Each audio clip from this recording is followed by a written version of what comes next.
Grieving widower Amelia has struggled with raising her hyperactive and needy son for several years, but her anxiety becomes worsened by the haunting of a creature known as the Babadook that has seemingly entered their world through a children's book. Jennifer Kent's debut feature was one more incredibly powerful horror film that surprised me during the horror renaissance of the early 2010s. The black and white, otherworldly production design of Amelia's house, the disconnect between the reality of her struggle and the superficial lives of her sister and her friends, and of course, the masterful blending of the Babadook monster becoming a manifestation of her grief, stress, and inner demons. A demon that only her and her son can tackle together, as it's a pain shared by the two of them. A lot of people hate Samuel for how annoying he is, and that's the point.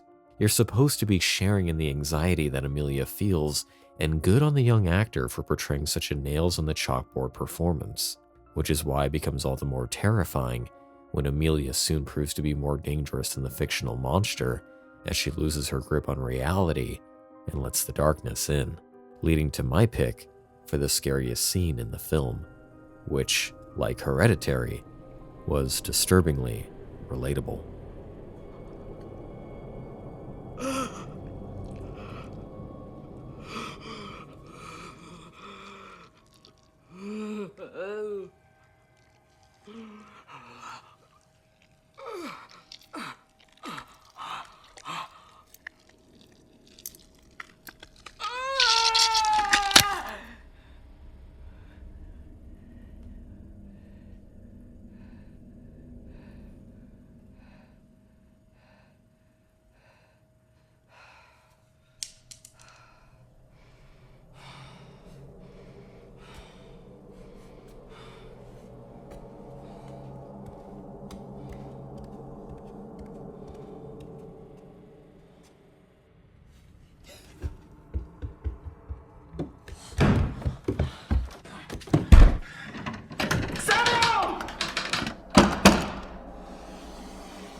Samuel.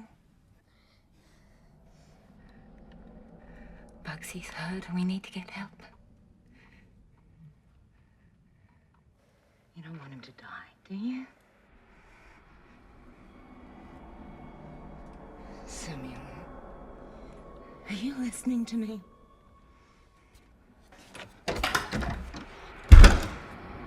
Let me in, you little shit! Let me in! Let me in! Let me in! Let me in!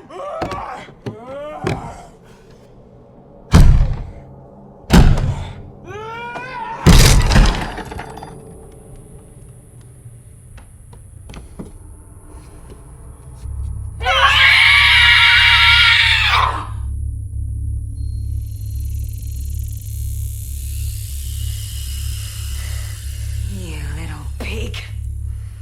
6 years old and you're still wetting yourself. You don't know how many times I wished it was you, not him, that died. I just want you to be happy. I just want you to be happy. Sometimes I just want to smash your head against a brick wall until your fucking brains pop out. You're not my mother. What did you say? I said you're not my mother. I am your mother!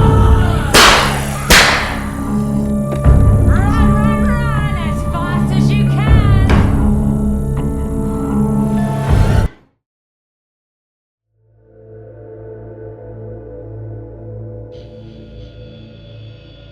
In a distant, hopeless future, where the majority of humanity has vanished in the blink of an eye, a convict is sealed inside a cramped submarine and forced to explore an ocean of blood located on an isolated moon, in the hopes of finding some source of life, only to discover that something ancient lurks within the depths. As this movie has yet to be released on physical media, I won't be able to show many examples of its quality, so I'll have to rely on the trailers and my words instead. So to put it simply, Iron Lung is a masterpiece of terror. Based off the indie video game where your character is confined to one location and the only objective is to take pictures of this ocean of gore, this may be the best video game to film adaptation of all time. Not only because it brilliantly translates the simple concept, it keeps its obscured, claustrophobic nature intact, and yet still keeps you in the dark for the bigger picture.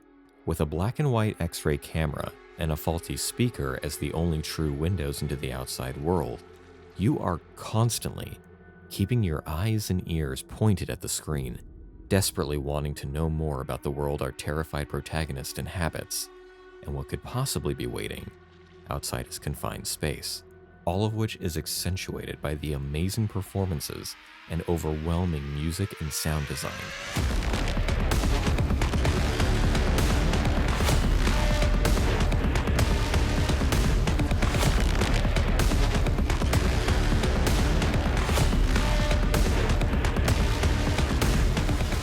I personally have an immense fear of the ocean, the unknown, and isolation.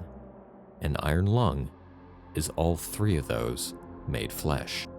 In a universe of dwindling life, Simon is a wrongfully accused man filled with regret, trapped inside a metal shell and forced to steer blindly in a fathomless abyss of horror, not knowing if the people who sent him down there will keep their promise to bring him back. Aside from being buried alive, I can't think of a more isolating sense of dread. The scene that stays with me is, honestly, the entire movie. From start to finish, this story had me completely enthralled and riddled with anxiety. And it's almost impossible to select just one scene without the benefit of the entire picture that paints this beautifully horrific, Lovecraftian tale of the human spirit versus cosmic nihilism. It's one of the best horror films of the past decade, and I can't wait for it to be on my shelf.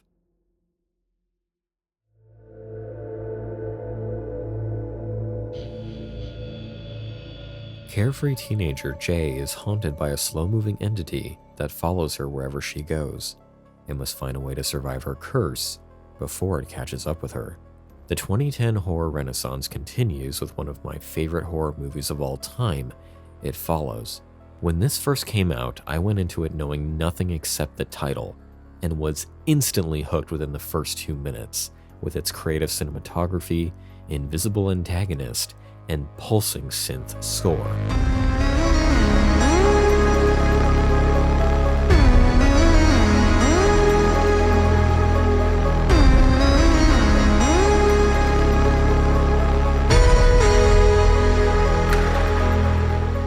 Needless to say, I fell in love with it and was glued to the silver screen the entire time, constantly keeping an eye in the background, looking for any strangers that may be following Jay. The atmosphere of patient dread is matched only by the story's subtle themes of the loss of innocence, being forced into adulthood, and the inevitability of death ever marching toward us. What would normally be a masked killer stalking these teenagers who pass the curse by having sex is instead an entity that only Jay can see and can look like anybody, which becomes all the more terrifying upon repeat viewings when you notice how the entity takes on forms familiar to its victims, sometimes showing markings of abuse or wearing revealing night clothing or no clothing at all relating to the concept of warped or abusive sexuality. This culminates in what I consider to be the scariest scene, where Jay and her friends try to lure the entity into a trap to kill it. The handicapped Jay wades into a gigantic pool, her passion for water and swimming having been noted numerous times in the movie as a source of happiness. But when the entity finally enters the room and takes the form of someone close to her, her bravery quickly disappears.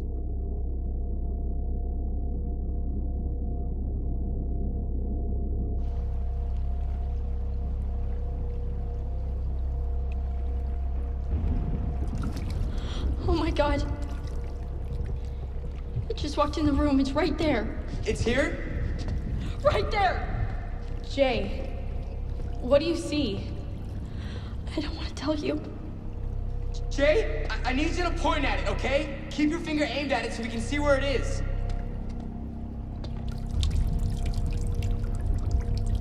Is it getting in the water? It's just standing there staring at me. It's moving. What's it doing? It's walking. It's just walking. Paul, I want to get out. No! Just wait for it to get in! No, I don't want to do this. I just want to get out. What the fuck? Jay! Get out of there! He's gonna get electrocuted! No, it didn't work! You okay? Yeah. Didn't work. Thank God. Jay, look out! Oh my God, somebody help her! What do we do?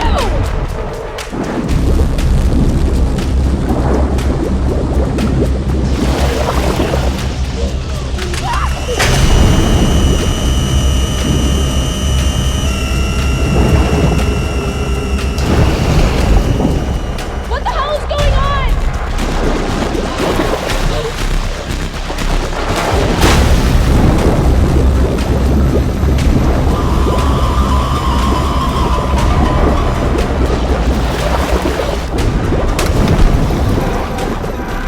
Jay, just keep pointing at it!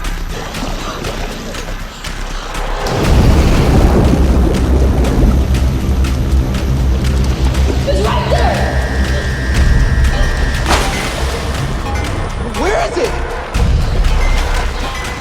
Watch out! Don't get too close. It's right there. Laura!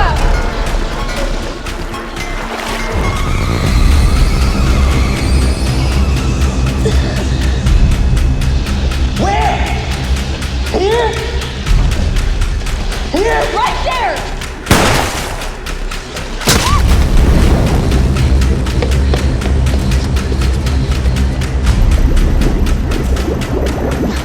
Where is it?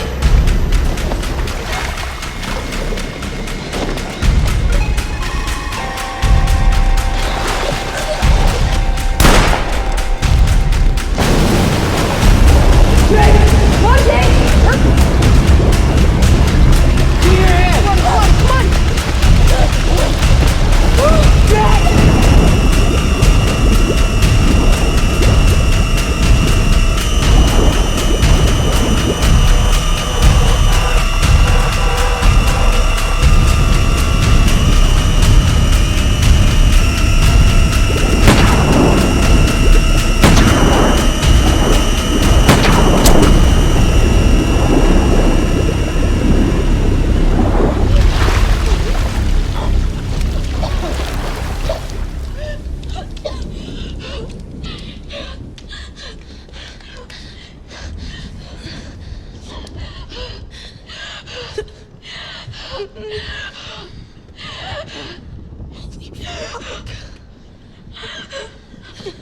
Jay?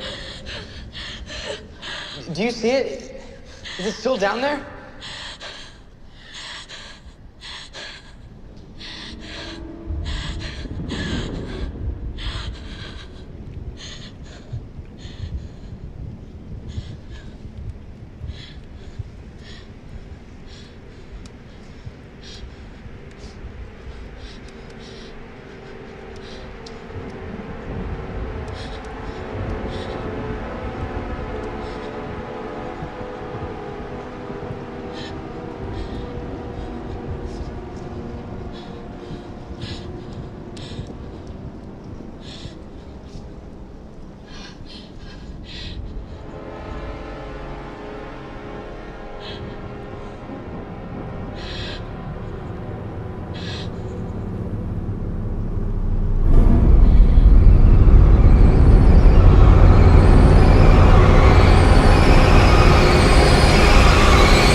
Lastly, what I adore about this movie, and why it remains as one of my favorites of all time, is its use of fear of the unknown.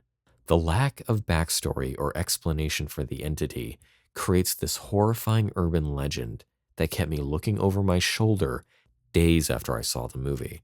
That fear and the entity itself possesses no real reason or explanation, no closure or security, like experiencing a waking nightmare, a nightmare that asks the question, what unknown entities lie beneath our waking world, and which ones will have the power to inevitably break through? So blissful we will be as they watch, learn, and follow.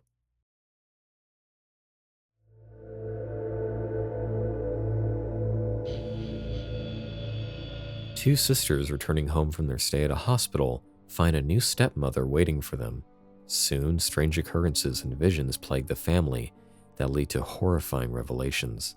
Kim Ji-woon's terrifying masterpiece is one of the most beautifully shot horror films ever made, and was my gateway drug for the brilliant, morally gray storytelling found in South Korean cinema that I have loved ever since. It was a horror movie unlike any I had seen before.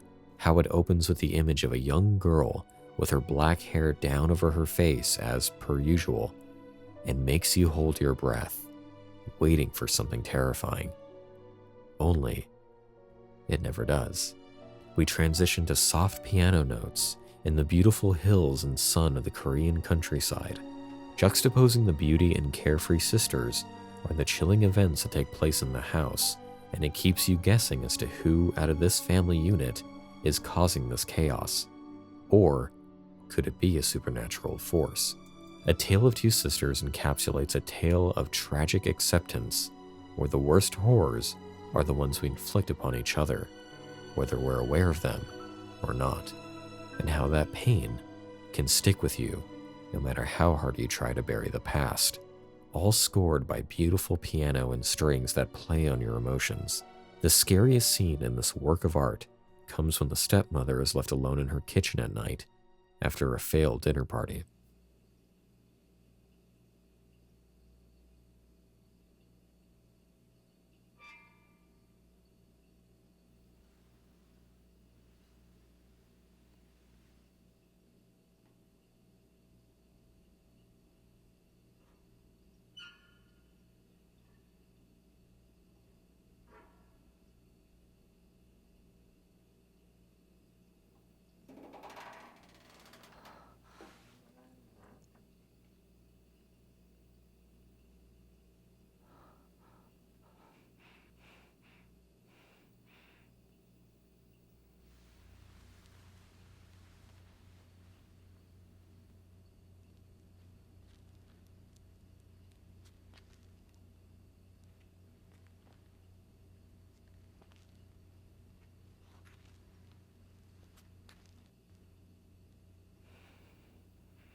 A research team in Antarctica find themselves trapped with an alien creature that can take the form of anyone it assimilates. This John Carpenter masterpiece was one of the first horror movies that I couldn't finish for years, but we'll save that story for the scariest moment. It makes me both sad and happy to know that The Thing was poorly received when it was originally released. What makes me happy is the fact that The Thing has since garnered an immense amount of praise and adoration ever since, and every rewatch is another reminder of just how perfect it is. From the concept of a doomsday scenario taking place in the middle of a frozen wasteland, to the performances from the entire cast, to the amazing score, to the dialogue that my friend Chaz and I have probably quoted every single day that we've known each other. You're gonna have to sleep sometime, McCready. Oh, I'm a real light sleeper, child.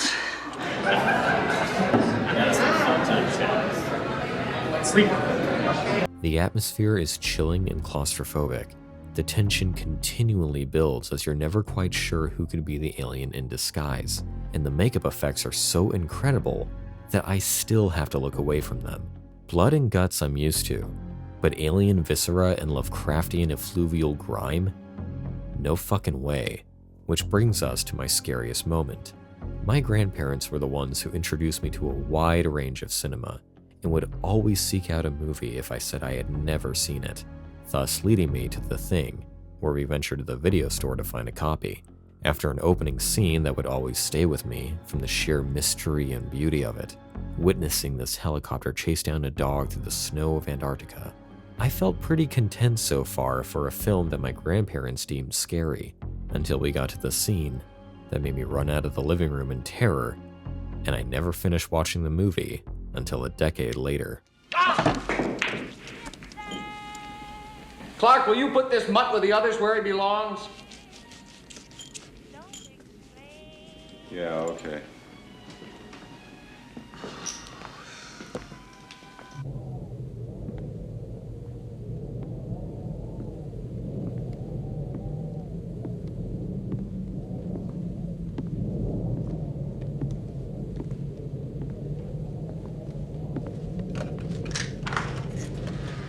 Go ahead.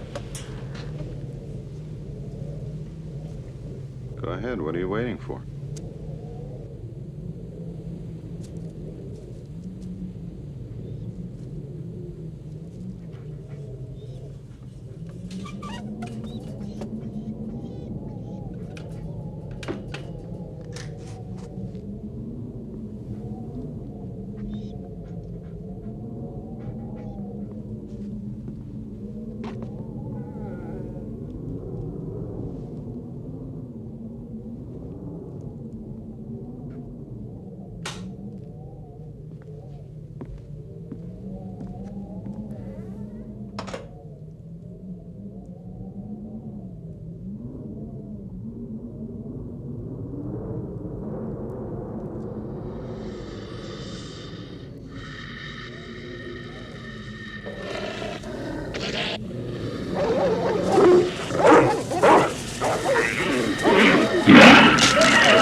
the hell's in there?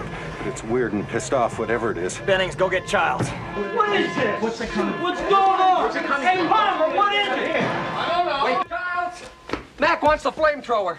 Mac wants the what? That's what he said. Now move. Damn it.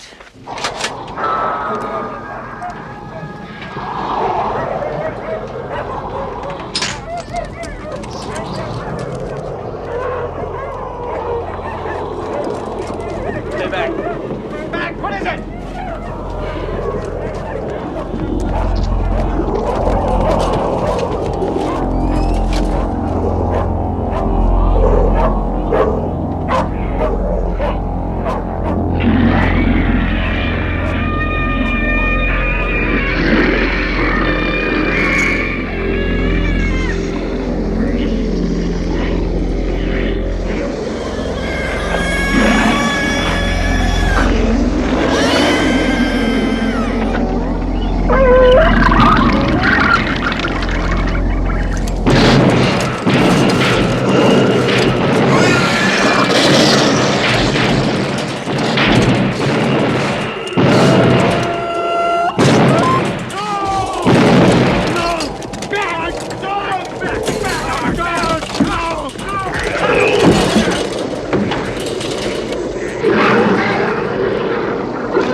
Get your ass over here!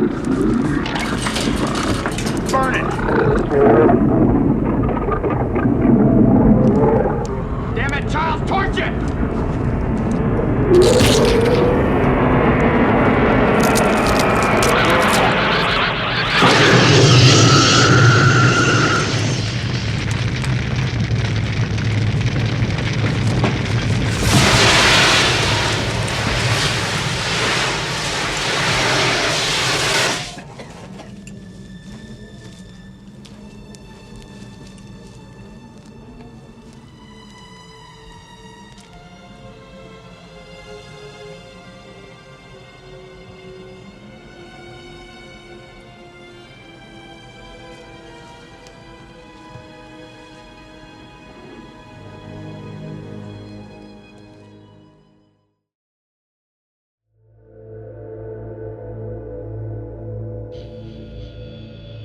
A group of teenagers are stalked and murdered in their dreams by a horrifically burned serial killer, Freddy Krueger.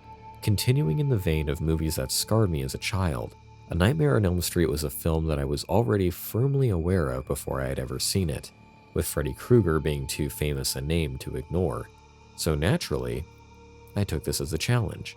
I personally asked to watch this movie whatever way I could, and to my surprise, one day after school, it came to me as a gift-wrapped present, and I screamed with excitement. Needless to say, this eternal classic of 80s horror left a permanent mark. The coolness that I thought Freddy Krueger possessed soon disappeared once I saw his arms defy reality, leading to his first kill, which showed me that this was not a character I could be fascinated with anymore. I had never seen an innocent girl, who I had thought was the main character up to that point, get horrifically raised into the air and dragged across her ceiling like a blood-splattered Picasso. And naturally, the movie only got worse from there, with multiple examples of how you are never truly safe so long as you fall asleep.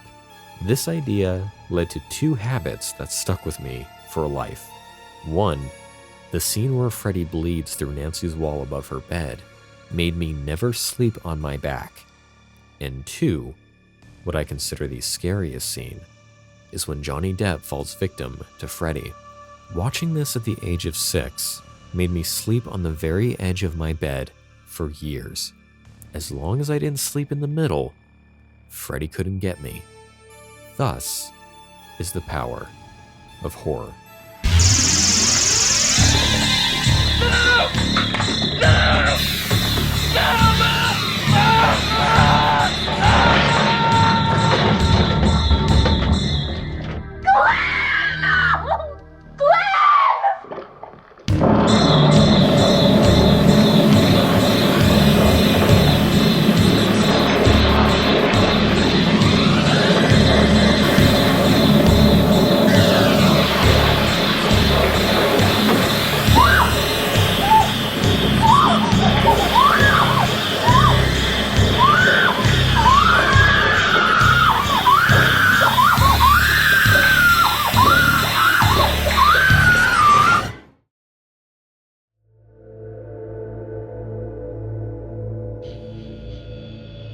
A group of teenagers traveling through a grueling Texas summer find themselves at the mercy of a deranged chainsaw-wielding madman and his cannibalistic family. What can I say about Tobe Hooper's masterpiece of terror and macabre that hasn't already been said? Long replicated and remade, the original Texas Chainsaw Massacre is an unsettling, verite nightmare of cinema.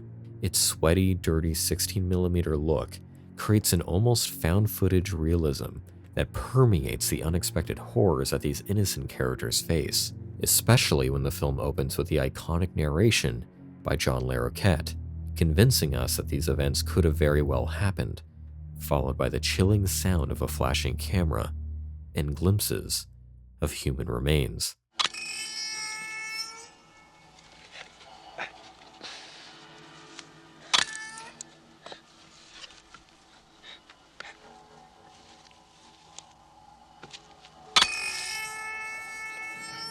This sheer sense of realism and disturbing imagery was enough to give it an R rating and was banned in 11 countries, despite having very little blood and almost no gore.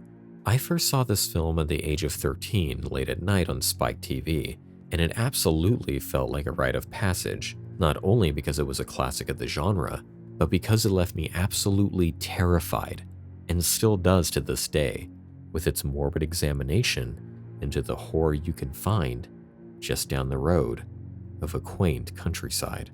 My personal pick from this masterpiece is when Sally, played by the incredible Marilyn Burns, awakens to find herself at the Sawyer family's dinner table.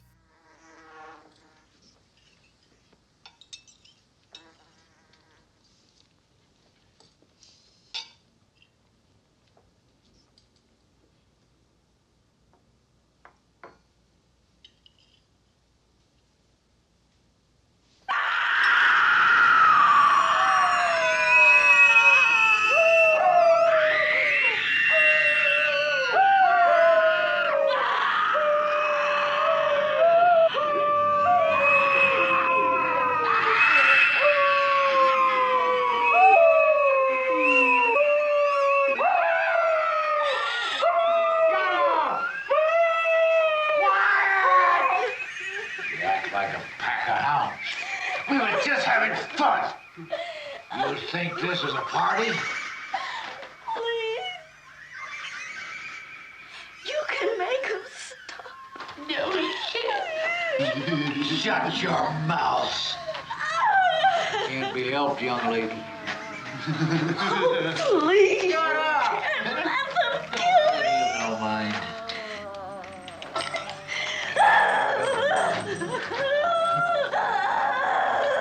You like this, Dave?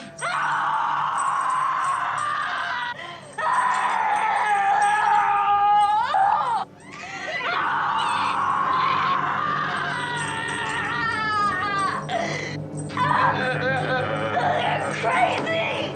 You gotta make us stop. Please. Nothing. He's just a cook. Shut up, you bitch hog. You let us face do all the work. He don't like it, ain't that right? You're just a cook. Shut your mouth. You don't understand nothing. I understand you ain't nothing. Me and him do all the work. I just can't take no pleasure in killing. There's just some things you gotta do. Don't mean you have to like it. Please. Please.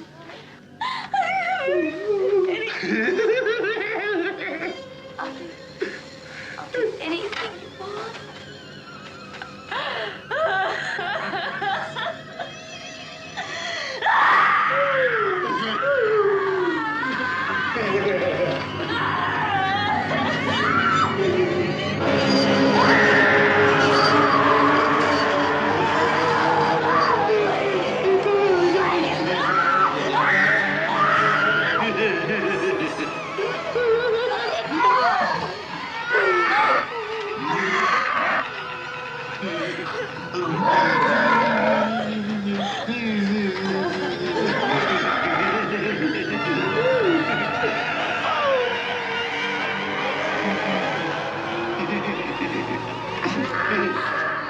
A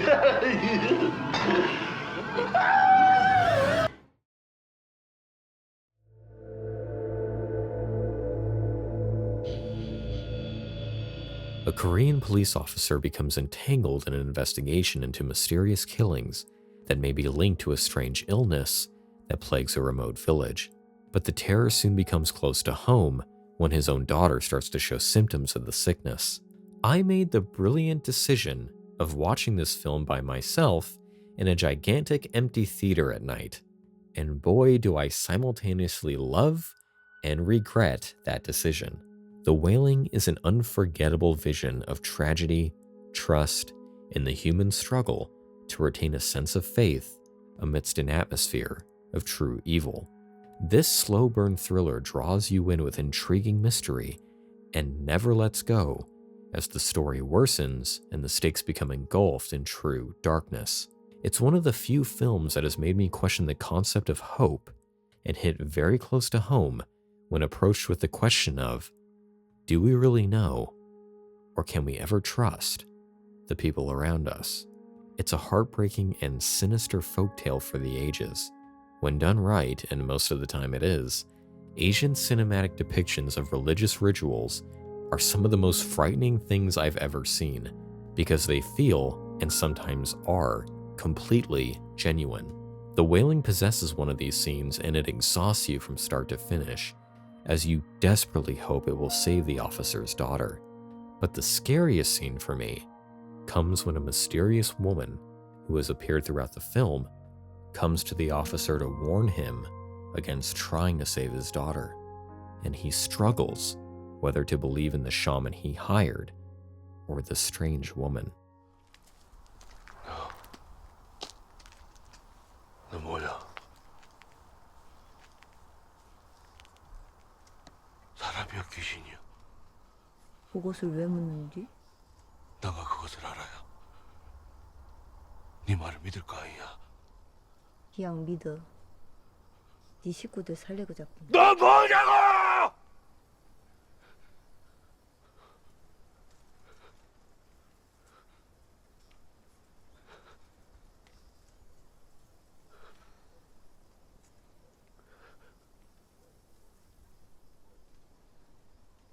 네 딸을 살리려코는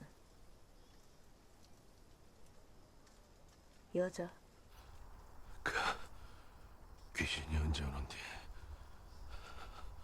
벌써 와 있어. 벌써 와 있다고?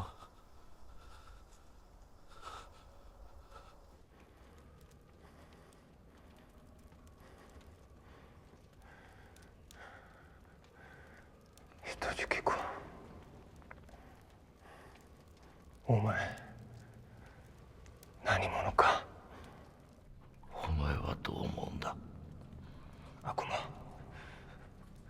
お前悪魔だ。なぜ答えない？お前がもう言ったじゃないか。私が悪魔だって。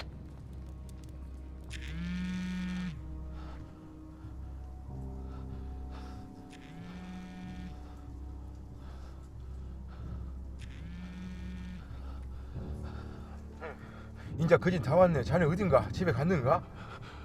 시방, 그 여자랑 같이 있어. 절대 현혹되지 마소. 절대 그년이 뭔 말을 하든 당장에 자네 딸한테 가야 되네. 뭔 말인지 알겠는가? 응? 알겠냐고. 그 도사요?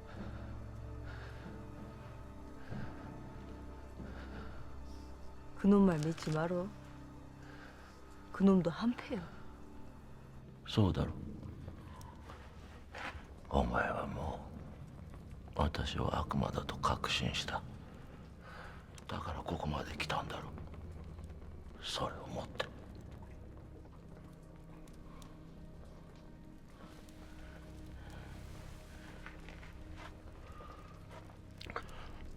私が何者か、私の口でいくら言ったところでお前の考えは変わらない。違う。絶対に違う。そんなはずはない絶対。お前は今も私が悪魔だと思え。それを確かめる。違う。もしお前が今悪魔じゃないと言って本当の正体を明かすなら何もせずに帰る。 그 귀신이 덫에 걸리면 저 집 닭이 3번 올 것이오. 그때까지만 참아.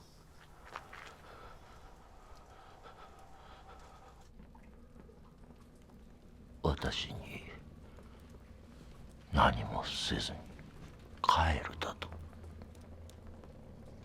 そうだ。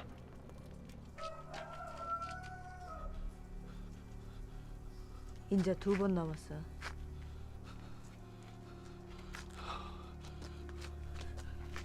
흔들리지 말어.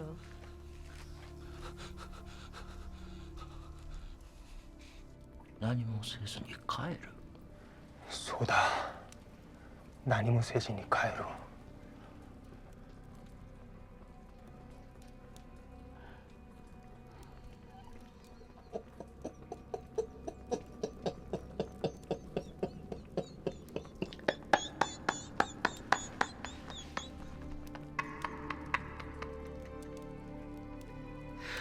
誰がお前を何もせず行かせると。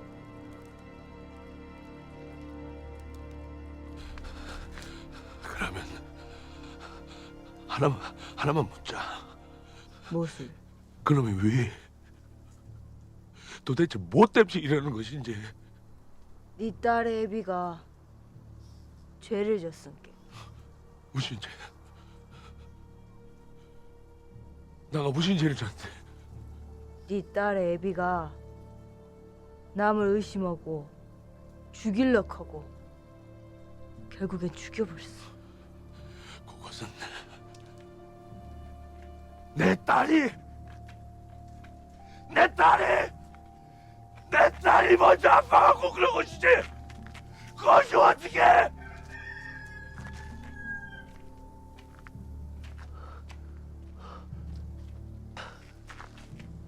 그것이 어떻게? 이제 한 번 남았어.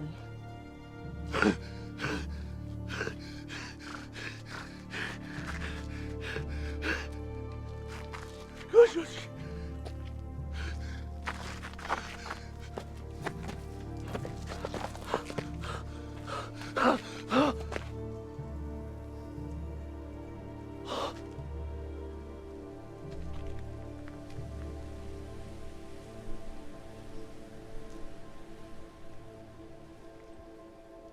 울지 마라. ど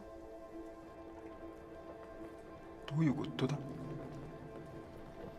ここから出られるかどうかはお前の知るところではない。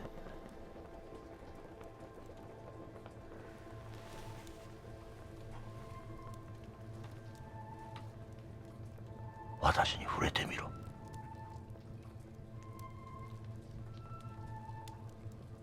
幽霊には肉と骨がないが、お前が見る通り私には肉も骨もある。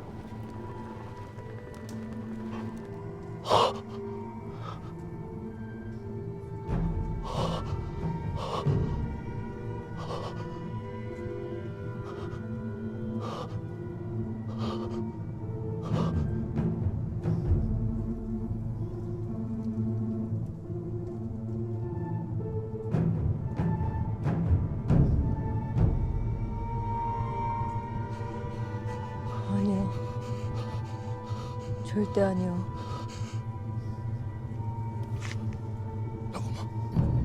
아니요.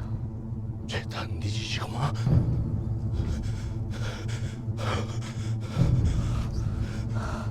그러지 마라. 그러지 마라. 그러지 마.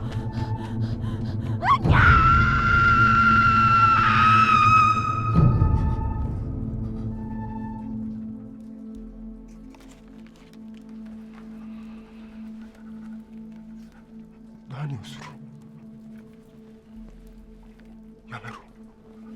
どうしてお前はおじまどうのだ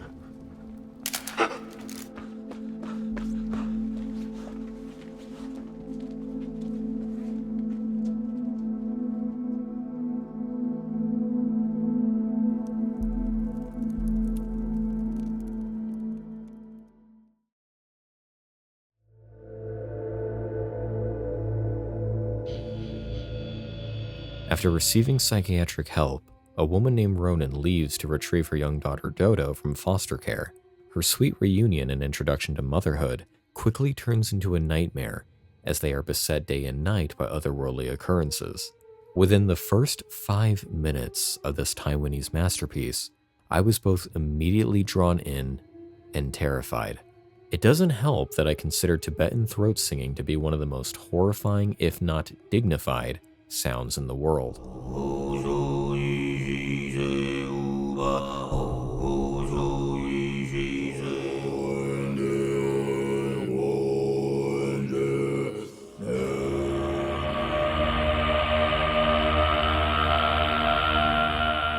It's a sound that's been professionally regarded as unsettling, primal, and not humanly possible. And yet it's made by some of the most spiritual individuals in the world. Incantation takes that spirituality and turns it on its head by exploring the depths of what happens when an innocent mother and her child are tortured by an unrelenting curse. This begins with noticing shadows and hearing noises that shouldn't be there. But as the film continues, the horrific intentions of the curse become increasingly clear as the mystery is patiently unraveled through a non-linear story. Incantation and the wailing both possess this incredible ability to illustrate the concept of, whatever you do not disrespect this god, sacred text, or spiritual power, because the consequences of this disrespect goes beyond the fear of death and instead focuses on the sheer terror of facing a presence so ancient and detached from humanity. The story, sound design, performances, and imagery leave a definite imprint on your mind that remains even when you close your eyes. It firmly reminds us that there are things in the world that should never be seen. Which brings me to the scariest moment and the climax of the film.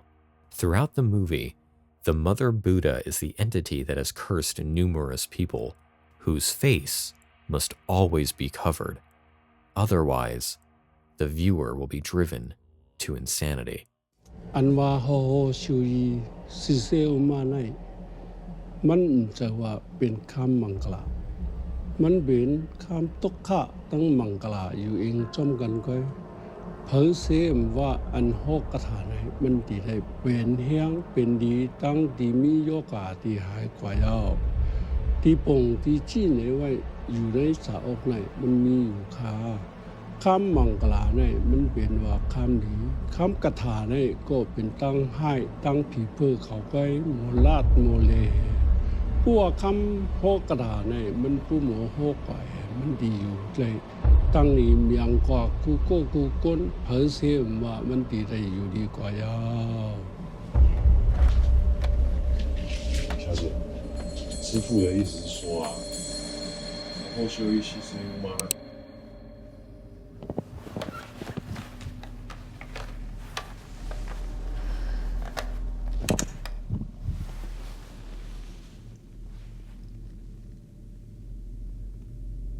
对不起，我知道有一些事情是不应该被看到的。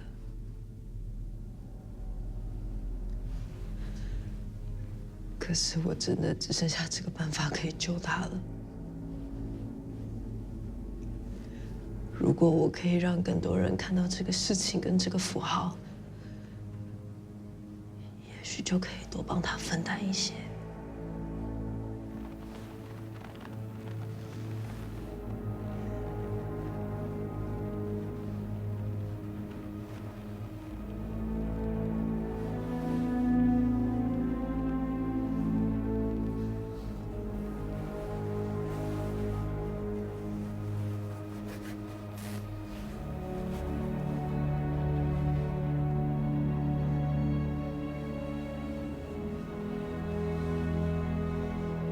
果可以，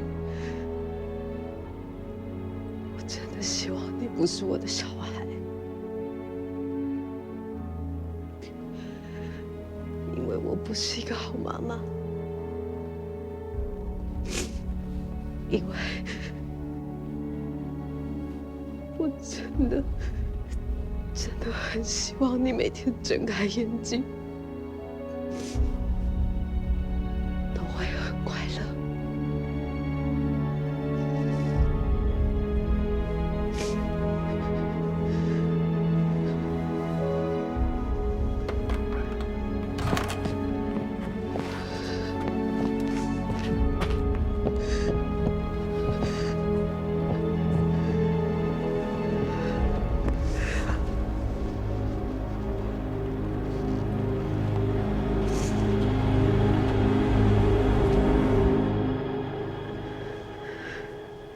你叫什么名啊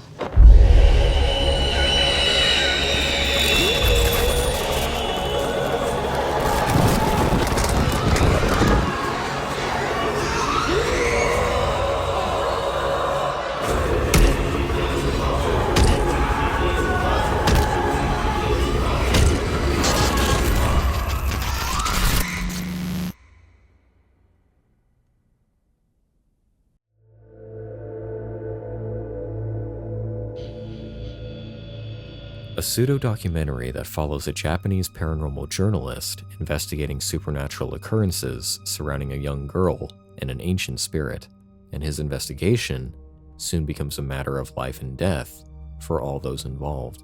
What makes this found footage movie completely unique is simply the story it tells, how the documentary style executes the story, and the tremendous performances from the actors playing the most everyday characters. Japan's culture is ingrained in formal politeness, and it's this rare subdued type of behavior that make the events 10 times more tragic.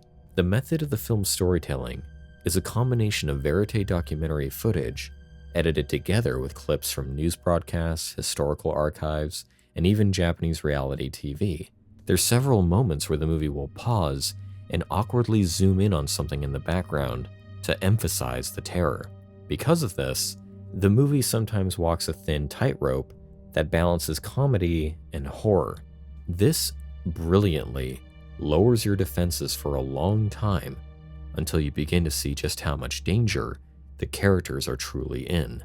There's breadcrumbs of information throughout the film, and if you don't pay close attention, you'll miss a piece of the puzzle that all becomes tied together into a horrifying revelation. It's also one of the only found footage horror films I've seen that has no credits, which only emphasizes its realistic depiction.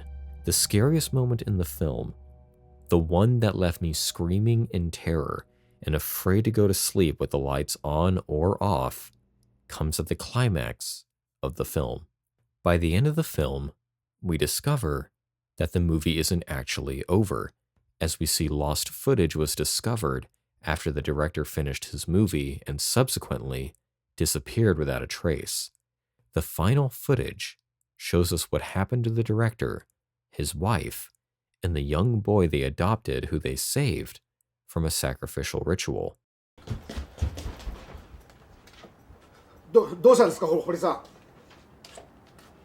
大丈夫ですか。堀さん。お前。秘密に。大秘密に。やられたのか。は？やられたのか。何言ってるんですか。堀さん、その石まずどっかやりましょう。ね。体の声が頭の中に。はい。はい。で、何ですか。はい。かぐたまは生きてる。え？生きてる。今なんつったんですか。かぐたまは生きてる。石井純子もう死んでるんですよ。かぐたばもういないんですよ。ね、一応病院に持った方がいいや。ね、持った方がいいですよ。ねえ、警察呼ぶ。ちょっと待って。何やってんだ。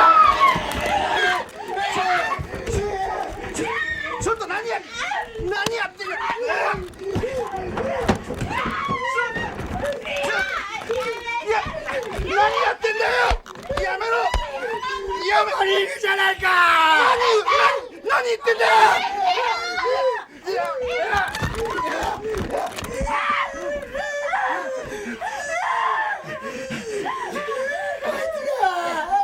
こいつがちょっと待って、違うんですよ。この子被害者なんですよ。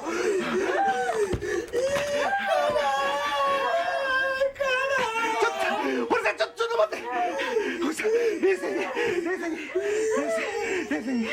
冷静を話しましょう。ちょっと待って。できることだったら僕何でも協力しますから。まずその子を話してください。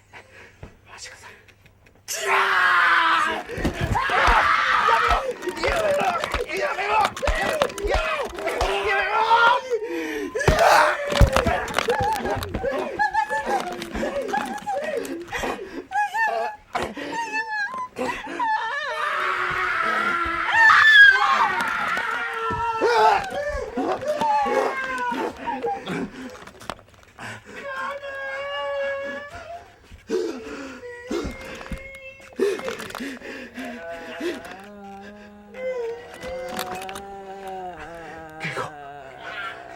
稽古。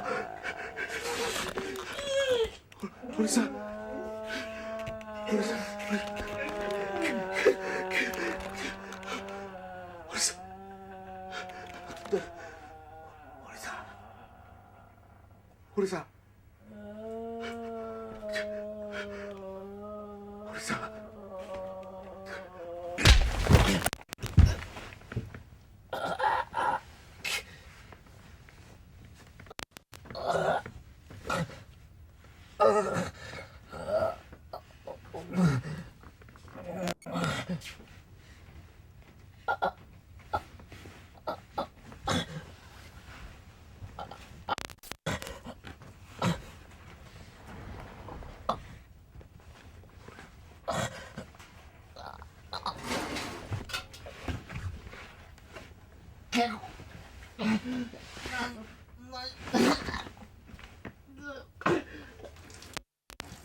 The last 3 films on this list are horrific, shining examples of Asian cinema and their ability to craft disturbing and unforgettable stories about their own folklore and their modern society's inability to respect or understand it, leading to terrifying loss of life and destroyed innocence.